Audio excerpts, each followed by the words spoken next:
앞뒤좌우로 인사하겠습니다. 사랑합니다. 더 사랑합니다. 갈수록 더 사랑합니다. 한 번 더 할게요. 은혜입니다. 더 은혜입니다. 갈수록 더 은혜입니다. 비가 많이 와서 사실은 우리 성도님들이 많이 올까 걱정이 됐어요. 근데 우리 교육자님들과 대화를 나누다가 목사님 걱정하지 마세요. 우리 강성교회는 눈과 비가 오면 더 많이 옵니다. 그렇게 얘기를 하시더라고요. 고민을 해보니까는 진짜인 것 같아요. 정말 알곡들만 계시는 것 같아요. 지금처럼 알곡으로 잘 믿음 안에서 자라나시기를 주님의 이름으로 축복합니다. 오늘 우리가 빌레몬서를 읽었습니다. 저는 개인적으로 이 빌레몬서를 굉장히 좋아합니다. 고상한 이유이기 때문이에요. 그 고상한 이유가 무엇인가? 한 장으로 이루어져 있습니다. 굉장히 좋죠. 이게 지금 전에가 디도서인데요. 지금 잘못 넘기면 히브리서로 그냥 넘어갑니다. 그래서 성도님들 가운데는 빌레몬서가 뭐야? 그런 성경이 있었어? 그렇게 생각하시는 분들도 있는데요. 빌레몬서는 있습니다.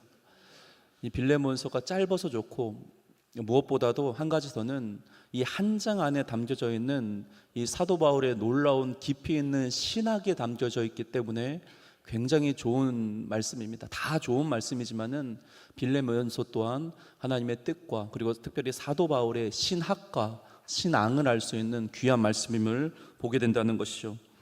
그렇다면 다른 서신과 다른 점이 무엇일까요? 그것은 다른 서신들 같은 경우는 대부분 교회에게 보낸 편지들입니다. 예배소서는 예배소 교회에 보낸 편지이고 골로새서는 그리고 골로새에 보낸 편지입니다. 그러나 이 빌레몬서는 교회에 보낸 편지가 아니라 개인 서신입니다. 빌레몬 개인에게 보낸 서신임을 보게 된다는 것입니다. 빌레몬 입장에서는 굉장히 영광스러웠을 것입니다. 저와 여러분이 만약 빌레몬이었다면 이 대학자이자 하나님께서 쓰시는 이 사도 바울의 편지를 받아봤다고 생각해 보시기 바랍니다. 정말 감격스러웠을 것입니다. 먼저 이 빌레몬서의 중요 인물에 대해서 말씀드리도록 하겠습니다. 3명입니다. 먼저는 사도 바울, 그리고 두 번째는 빌레몬, 세 번째는 오네시모입니다.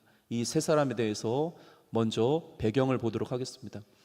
당시 먼저 이 사도 바울은 감옥 안에 갇혀져 있었죠. 이 감옥이라는 것은 오늘날 생각하는 그런 감옥이 아닙니다. 가택연금이었다는 것이죠. 가택연금에서는 사람들이 쉽게 오고 가고 할 수 있었습니다. 그러니 사도 바울에게 오는 자들은 사도 바울이 복음을 잘 아름답게 가르쳐 줄 수 있는 그러한 감옥이었다는 것입니다. 그리고 빌레몬서 1장 9절을 보시면 이렇게 말씀합니다.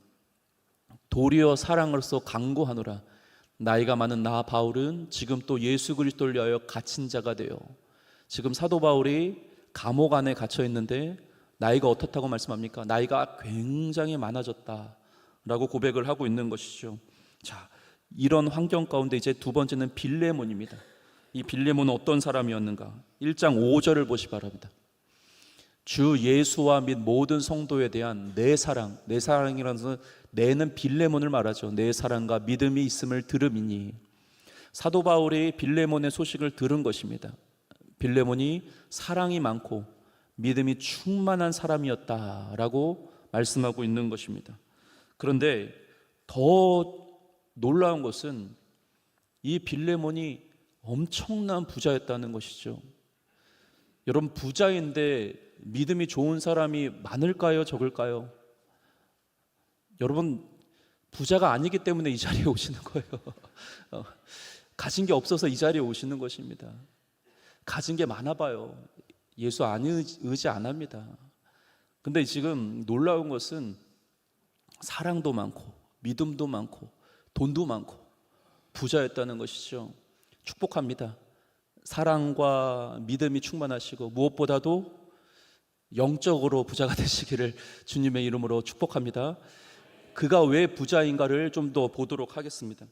2절을 보시면 내 집에 있는 교회에 편지하노니. 당시에 자기 집을 소유하고 있고 그 집을 예배 장소로 사용하고 있다는 것을 통하여서 엄청난 부자였다는 거예요. 지금도 집 하나 마련하기가 쉽지가 않죠. 당시는 더더욱 그랬습니다. 집이 있는데 얼마나 넓은지 예배 장소로 사용하고 있다는 것입니다. 그리고 또 한 가지 증거가 있습니다. 그에게는 노예가 있었다는 것이죠. 이 노예 이름이 무엇입니까? 바로 오네시모입니다. 그런데 이게 부러운 것이 아니에요. 사실은 뭐 믿음이 있고 사랑이 많고 이것도 부러운 것이지만, 부자가 되고 이런 것도 부러운 것이지만은, 더더욱 개인적으로 제가 부러웠던 것은 1장 1절에 이렇게 말씀하고 있습니다. 같이 한번 읽겠습니다. 시작. 그리스도 예수를 위하여 갇힌 자 된 바울과 및 형제 디모데는 우리의 사랑을 받은 자여 동역자인 빌레몬과. 제일 부러운 게 뭘까요? 동역자인 빌레몬가라고 되어 있습니다. 대사도인, 정말 엄청난 사도인 이 사도 바울이 이 빌레몬으로 하여금 너는 나의 동역자이다, 하나님과 같이 동역하는, 하나님의 나라를 위하여 동역하는 동역자이다 라고 말씀하고 있습니다. 여러분, 만약에 이러한 편지를 여러분들이 받았다고 생각해 보세요. 사도 바울에게, 김희철 목사 너는 나의 정말 놀라운 하나님의 동역자이다 라고 이런 편지를 받게 되면 정말 황홀경에 빠지게 될 것입니다. 사도 바울은 빌레몬을 향하여 동역자로 말하고 있습니다. 사실 빌레몬은 하급자입니다. 빌레몬은 아무것도 모르고 있을 때 사도 바울을 만나게 되고 그를 통하여 복음이 무엇인지를 깨닫고 예수 그리스도를 믿은 자죠. 제자라는 것입니다. 그런데도 불구하고 사도 바울은 너는 나의 제자이다, 하급자이다 그렇게 말하는 것이 아니라는 것이죠. 동역자라고 말합니다. 자, 이제 빌레몬의 노예였던 오네시모에 대해서 이제 세 번째 인물입니다. 오네시모입니다. 오네시모는 굉장히 인상 깊은 사람입니다. 예전에 그 영화 중에 도망자라는 영화 혹시 보신 적 있습니까? 이 오네시모는 도망자입니다. 그가 왜 도망갔는가? 자신의 주인이었던 빌레몬의 재산을 훔친 것입니다. 그리고 나서 누가 나를 잡을까 봐 저 멀리 도망가기 시작한 거예요. 당시 로마법에는 노예가 돈을 훔쳤다, 그리고 도망까지 갔다, 이거는 바로 사형이죠. 어디까지 도망갔을까요? 무려 로마까지 도망간 것입니다. 이 오네시모가 얼마나 대단한지 지도를 잠깐 보도록 하겠습니다. 지금 골로새서 빌레몬서가 여기 밑에 보이실 것입니다. 오른쪽 밑에. 저기서부터 지금 장아처럼 그려져 있는 지도가 보이십니까? 네, 보이시죠? 안 보이셔도 보이신다고 하셔야 돼요. 장아처럼. 저기가 바로 로마입니다. 로마에 지금 누가 있는 것이죠? 로마에 지금 사도 바울이 가택연금을 지금 감옥에 갇혀 있잖아요. 이달리아가 바로 지금의 말하는 이탈리아입니다. 로마에 있었던 놀랍도록 하나님의 섭리와 하나님의 그 절대 주권 가운데 그 감옥에 갇혀 있었던 이 사도 바울을 만나게 된 것이죠. 사실 이 거리는 비행기를 타고 걸어가야 될 거리입니다. 비행기를 타고 가야 되는 거리죠. 약 1500km라고 말합니다. 근데 오네시모는 지금 물을 건너 산을 건너 바다를 건너서 자신의 목숨을 걸고 도망가고 있는 것입니다. 놀라운 것은 이 오네시모에게는 만남의 축복이 있었어요. 만남의 축복. 사도 바울을 만난 거죠. 축복합니다. 만남의 축복이 있으시기를 주님의 이름으로 축복합니다. 저에게 있어서 가장 큰 축복은 여러분들을 만난 거예요. 우리 강성교회를 만난 것입니다. 만남의 축복이 있으셔야 돼요. 좋은 스승을 만나고, 좋은 선후배를 만나고, 좋은 교회를 만나고, 특별히 우리 자녀들이 좋은 믿음의 배우자를 만나기를 축복합니다. 자, 이러한 세 명의 바울, 빌레몬, 오네시모에 대한 배경적인 설명을 말씀드렸습니다. 이제 본격적으로 본문을 보겠습니다. 첫 번째는 낮아짐의 은혜입니다. 1장 1절을 다시 한번 읽겠습니다. 시작.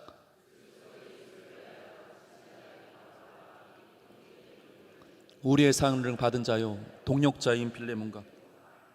먼저 이 1장 1절의 말씀을 보면 다른 서신들과, 바울 서신 중 다른 서신들과 좀 다른 점이 보이지 않으십니까? 다른 서신들을 조금 보도록 하겠습니다. 다른 서신들의 첫 문장을 보시면 로마서 1장 1절입니다. 우리가 빌레몬서 1장 1절을 보았죠. 로마서 1장 1절을 보겠습니다. 예수 그리스도의 종 바울은 사도로 부르심을 받아 하나님의 복음을 위하여 택정함을 입었으니, 고린도전서 1장 1절도 보겠습니다. 하나님의 뜻을 따라 그리스도 예수의 사도로 부르심을 받는 바울과 형제 소스데네는, 그리고 마지막으로 에베소서 1장 1절도 보겠습니다. 하나님의 뜻으로 말미암아 그리스도 예수의 사도된 바울은 에베소에 있는 성도들과 그리스도 예수 안에 있는 신실한 자들에게 편지하노니.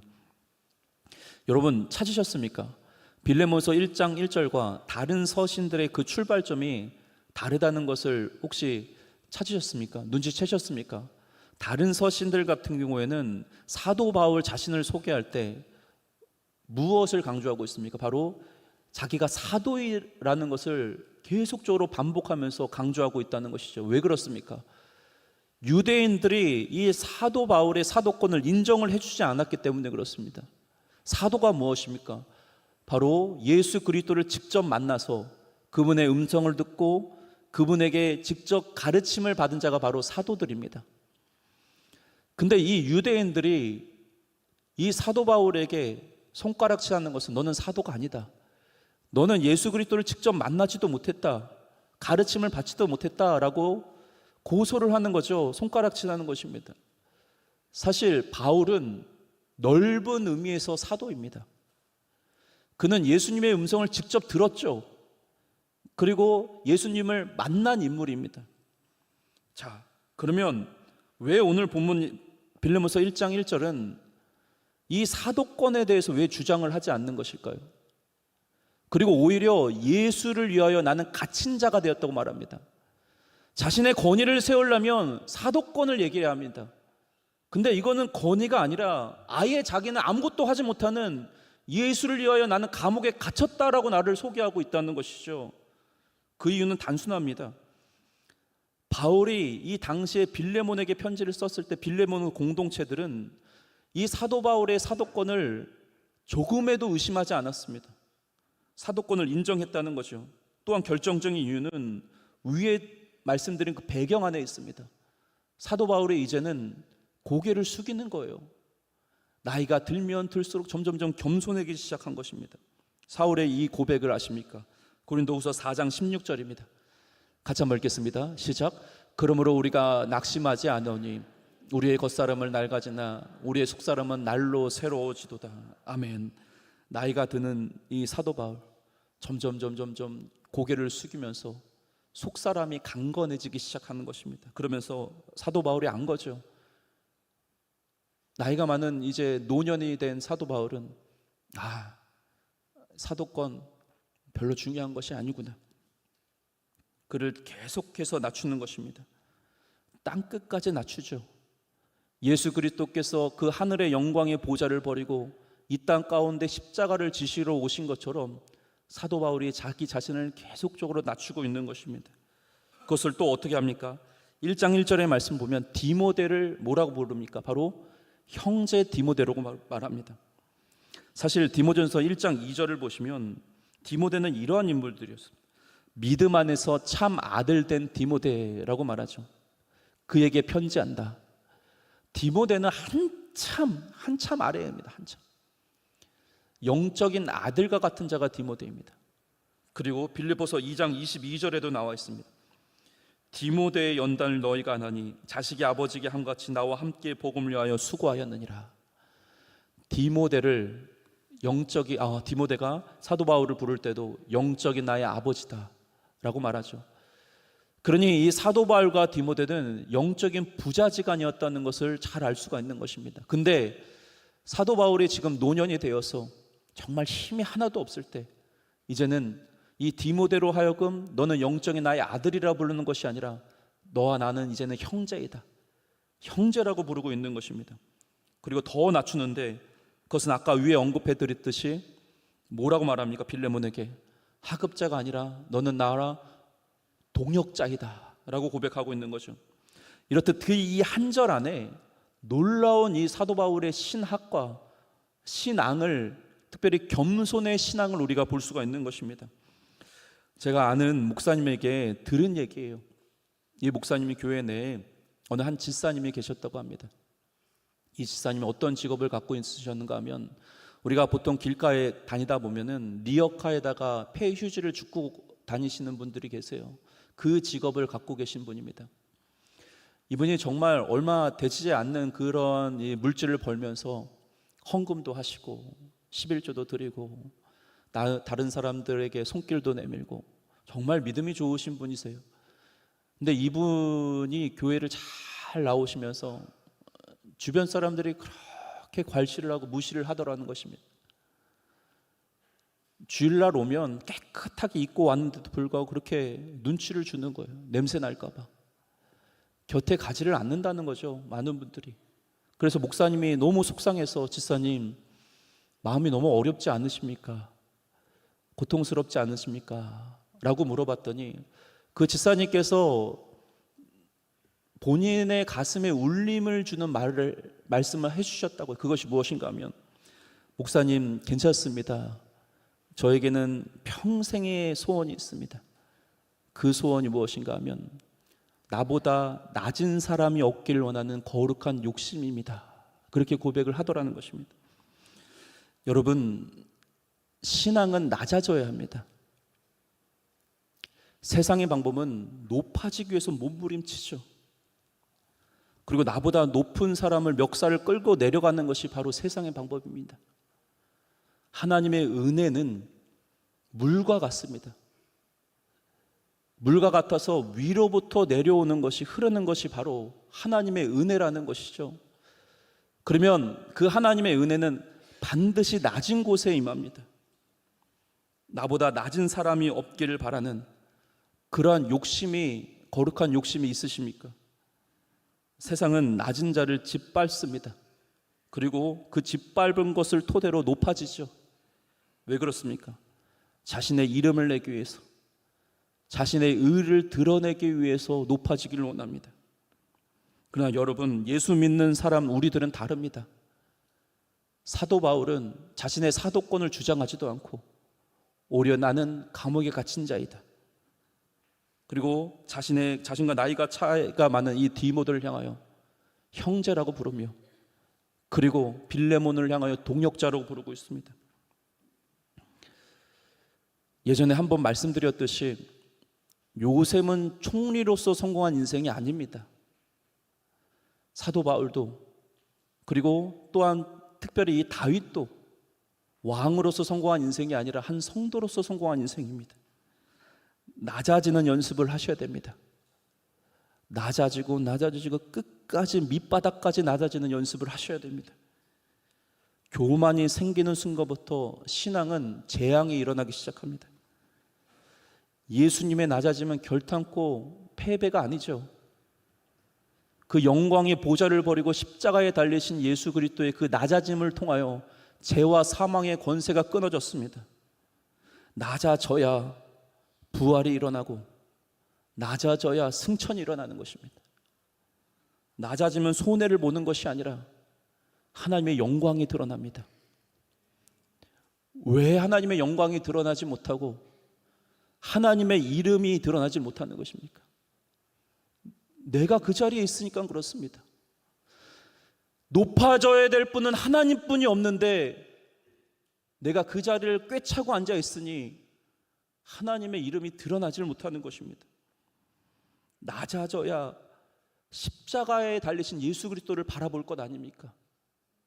높아지면 안 됩니다. 결탄코 높아지시면 안 됩니다. 모세는 애굽의 쫓겨남으로 말미암아 광야 생활 가운데 낮아짐을 경험하였죠. 다윗은 사울의 쫓김으로 말미암아 도망자라는 낮아짐을 경험하였고, 사도 요한은 반모섬이라는 그 섬에 갇혀서 낮아짐을 경험하였습니다.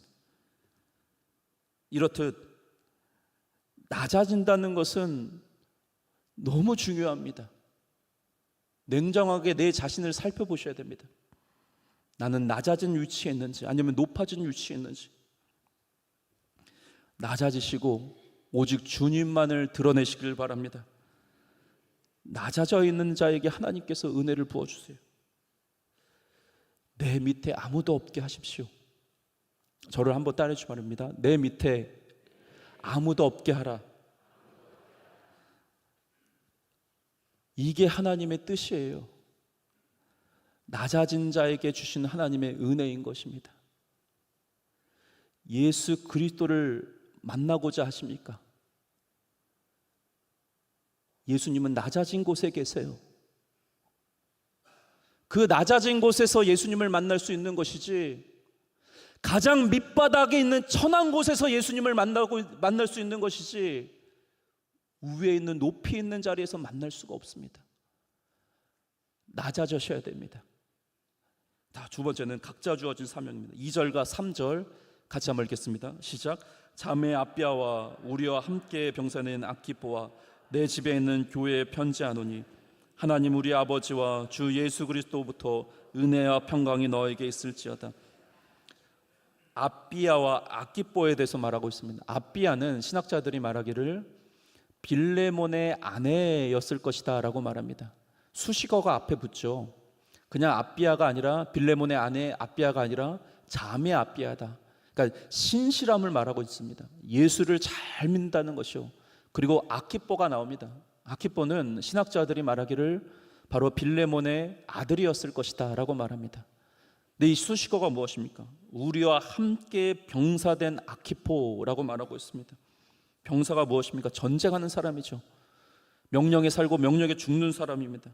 사도 바울의 말은 빌레몬 당신의 집안이 다 신실하고, 우리라는 복수형을 쓰죠. 우리가 같이 영적인 군사임을 말해주고 있는 것입니다.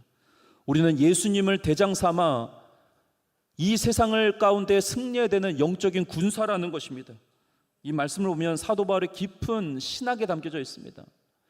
먼저는 자신을 낮추고 또 낮추고 또 낮추는 사도 바울이지만은 우리는 영적인 군사라고 말합니다. 이게 어떻게 영적인 군사입니까? 감옥에 갇혀 있어서 아무것도 못하고 있는 사도 바울이 왜 우리가 영적인 군사라고 말합니까? 아무것도 할 수 없는 것 같지만은 복음을 전할 수 있고 기도할 수 있는 자리에 있기 때문에 그렇습니다. 지금 자매 아비아와 그리고 아키포에게, 그리고 동역자인 빌레몬에게 우리 모두는 하나님의 나라를 위하여 쓰임받는 동역자임을 고백하고 있는 거죠. 여러분, 내가 아무것도 할 수 없다고 하는 것도 엄청난 교만입니다. 내가 영적 군사인데도 불구하고 목사님 나는 믿음이 없어서 못합니다. 내가 연약하기 때문에, 부족하기 때문에 못합니다. 그거는 겸손을 가장한 정말 엄청난 교만입니다. 내가 못한다는 것은 내가 결정하고 있는 거예요. 하나님은 할 수 있다. 하나님은 능력 주신 자에게 모든 것을 다 할 수 있다고 말씀하는데 나는 못합니다. 나는 영적 군사도 아닙니다. 이게 엄청난 교만이라는 거죠. 각자 주어진 최적화된 사명들이 있습니다. 그 사명을 발견해야 된다는 것입니다. 우리들에게 주시는 사명은 단순히 주일날 나와서 예배드리는 게 이게 사명이 아닙니다. 이 사명을 넘어서 하나님이 주시는 각자의 영적 군사로서의 사명이 있다는 것입니다. 그 사명을 감당해야 된다는 것이죠. 교회만 왔다 갔다 하는 것이 진정한 그리스도인이 아니에요. 소명을 주셨으면 반드시 사명을 주십니다. 하나님께서 지금 바울과 빌레몬, 오네시모 이들에게 말씀하시는 것은 각자 주어진 곳에서 사명 감당하라는 거예요. 여러분, 사도 바울은 누구에게 빚진 자입니까? 예수님에게 빚진 자입니다. 빌레몬은 누구에게 빚진 자입니까? 사도 바울에게 빚진 자입니다. 오네시모는 누구에게 빚진 자입니까? 빌레몬 돈 훔쳐다가 도망갔잖아요. 빌레몬에 빚진 자입니다. 그러면 바울, 빌레몬, 오네시모 누구 다, 이 세 명 다 누구에게 빚진 자입니까? 예수 그리스도에게 빚진 자입니다. 그리고 이들은 복음 안에서 빚진 동역자가 되는 것입니다. 복음 안에서 빚진 자는 반드시 사명을 감당해야 합니다. 왜 사명을 감당하지 않는 것입니까? 내가 빚진 자라고 생각을 안 하기 때문에 그렇습니다. 하나님께서 주신 은혜를 통하여서 내가 하나님께 어떻게 은혜를 갚을까? 어떻게 하면은 내가 하나님의 영광을 위하여 빚진 자로서 살아갈 수 있을까라는 그 사명이 없기 때문에 그렇습니다. 우리가 같이 중보해야 된다는 것, 하나님의 나라를 위하여 쓰임받게 되어야 된다는 것, 우리가 복음안에서 빚진 동역자라는 것, 그리고 영적인 군사라는 것을 잊지 마시길 바랍니다. 강성교회의 사명은 빚진 자라는 것을 잊지 말아야 합니다. 하나님의 나라를 위하여, 하나님의 뜻을 위하여 쓰임 받으시기를 축복합니다. 높은 곳에서 만날 수 있는 동역자는 없습니다. 왜 옆 사람을 향하여 동역자라고 생각하지 못하는가 하면 당신과 나는 위치가 다르기 때문이라고 생각하기 때문입니다. 제가 가끔 집에서 저희 아내를 도와주겠다고 해서 설거지를 할 때가 있어요. 설거지를 막 열심히 하면서 생색을 내죠. 여보, 내가 열심히 설거지를 해놓으니까 너무 고맙지 않아요? 그러면은 예상된 반응이 있을 거 아니에요. 대답이 고마워요, 감사해요, 다음에 또 해주세요, 그런 얘기가 있을 거 아니에요. 그런 얘기를 듣고 싶어서 하고 있는 건데, 근데 의외의 말을 하더라고요. 집안일은 도와주는 게 아니라 함께 하는 거예요. 말은 잘해요. 그렇죠? 제가 그 얘기를 듣고서 깊이 묵상을 해봤어요. 그 말이 맞더라고요. 보통 우리가 교회 내에서 그래도 물질이 좀 있으신 분들이 가난한 분들을 도와주죠. 근데 이게 사실은 도와주는 개념이 아닙니다. 그것부터가 잘못된 것입니다. 도와주는 것이 아니라 함께 동역하는 것입니다. 도와준다는 개념은 무엇입니까? 나는 부자이고, 나는 그래도 있고, 당신은 없어. 그러니 내가 너를 도와줄게. 왜 돈이 있는 거죠? 왜 부자가 된 거예요? 하나님이 나를 도와주시기 때문에 그렇습니다. 하나님께서 나에게 물질을 부어주셨기 때문이에요. 왜요? 가난한 사람들과 같이 동역하라고, 함께 하라고 나를 하나님께서 도와주신 것뿐입니다. 누가 누구를 도와줍니까? 내가 돈이 있기 때문에 다른 사람을 도와줍니까? 아니에요. 도와주실 분은 오직 하나님뿐이 없음을 믿으시길 바랍니다. 보통 큰 교회가 작은 교회를 도와준다고 해죠. 무슨 큰 교회가 작은 교회를 도와줍니까? 하나님 보시기엔 다 똑같은 교회들인데 큰 교회가 작은 교회를 도와주는 개념이 아닙니다. 큰 교회가 될 수 있는 이유가 무엇입니까? 단순해요. 하나님께서 부어주셨기 때문에 그렇습니다. 하나님께서 도와주셨기 때문에 그래요. 그러면 왜 그렇게 부어주신 것입니까? 작은 교회 함께 하라고, 동역하라고 부어주신 것입니다. 결국 큰 교회, 작은 교회 이런 개념도 없습니다. 인간적인 구분일 뿐입니다. 다 똑같은 교회들이, 물질이 많은 교회든 없는 교회든. 가끔씩 이제 선교사님들을 만나면 제가 손길을 내밀 때가 있어요. 그러면 선교사님들이 착하셔서 목사님 괜찮아요, 이런 거 안 주셔도 돼요. 그러면은 딱 당당하게 말씀드리는 게 뭐냐면은, 이거 제가 선교사님 도와드리는 게 아니라 우리 같이 동역하자는 저의 고백이에요. 같이 함께 하자는 거죠. 생각해 보세요. 도와준다는 개념은 너랑 나랑 위치가 다르다는 것입니다. 위계가 있다는 것이죠. 나는 너보다 높은 자야. 그리고 너는 나보다 낮은 자이고, 나는 베푸는 자이고 너는 받는 자야. 그렇게 나눠버리는 순간부터 동역자는 사라지기 시작합니다. 동역자를 만들면서, 복음의 빚진 자로서 동역자를 만들며 하나님의 나라를 아름답게 섬겨가야 하는데, 몸된 교회가 계속 위계, 어떤 높은 위치, 내가 이 정도다라는 스펙들. 다시 말씀드립니다. 도와주실 분은 하나님뿐이 없음을 믿으시길 바랍니다. 예수 그리스도께서 십자가에서 죽으실 때 등이 찢기시고 모진 고난과 모욕과 조롱과 대못에 박히실 때 혼자서 홀로 그 십자가 상으로 걸어가시고 십자가에서 홀로 죽으셨어요. 다 제자들도 도망가고 동력자들이 도망가고 누가 예수님을 죽였습니까? 우리가 죽였어요. 우리가. 그리고 나서 예수님께서 부활하신 후에 제자들을 다시 만나십니다. 왜요? 넌 나의 동력자이다. 그리고 예수님은 제자들뿐만 아니라 우리를 부르셨습니다. 동력자로서. 그것도 복음에 비친 동력자로서. 바라고 원하기는 가장 밑바닥에 있는 낮은 곳에서 동력자로 섬기시길 바랍니다. 분명 바울은 감옥에 있었지만은 빌레몬이 있었고 아키포가 있었고 아비아가 있었고 오네시모가 있었고 우리 모두가 아름다운 동역자가 되어주세요. 여러분 한 사람 한 사람이 좋은 동역자를 찾아가는 것을 넘어서 여러분 한 사람이 동역자가 되어주세요. 동역자가 됨으로 몸된 교회를 아름답게 세워가시는 우리 모두가 되기를 주님의 이름으로 축복합니다.